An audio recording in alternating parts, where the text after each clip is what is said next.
For the next 2 minutes, turn and share with someone next to you. Who is your closest brother, sister, or relative? Describe how you are similar to and different than them.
Now, let your partner share.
Are you ready?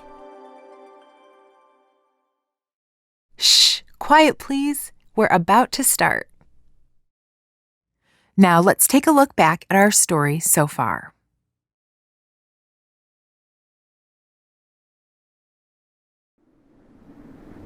The Bible is a sacred story, echoed to us from the ancients. An epic, revealing the great Creator's pursuit of wholeness for all of creation. May we find ourselves in this amazing story.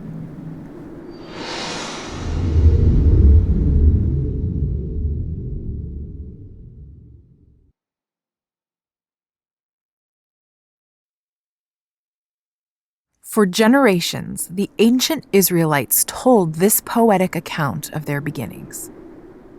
The Creator, a great and mysterious being called God, formed the earth and heavens above. God's Spirit hovered over the surface of the dark waters. As God spoke, order was given to chaos, and creation began to take shape. God pushed back darkness from light, separated sky from water, and surfaced land from the seas. God filled the air, land, and water with every kind of creature. Then, God formed a new creature to reflect God's own image. Humans were entrusted by God to care for all living things. Looking over creation, God thought, "This is very good." Then God rested and set aside a day in each week for humans to rest and enjoy being with God. God tried to protect the humans, but Adam and Eve ignored God's warning. They gave in to temptation, believing they could have God's wisdom right away.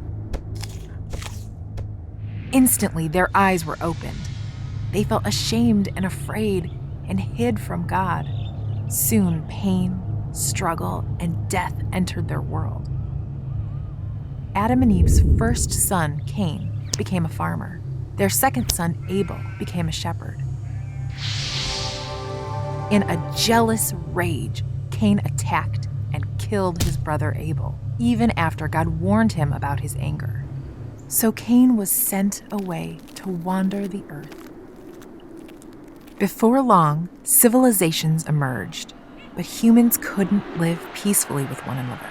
Selfishness turned into hatred, murder, and war. The world was filled with violence and chaos, and God's heart broke. So God decided to start over and send a flood to wash it all away. But God gave Noah a plan to build an ark that would save his family and each kind of animal from the flood. Soon the floods came. Waters poured from the sky and burst from the ground for 40 days.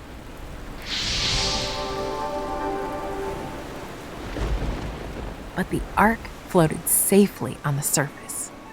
Eventually, the water receded and life on land began again. Suddenly, God stretched a rainbow across the sky as a promise of a new beginning.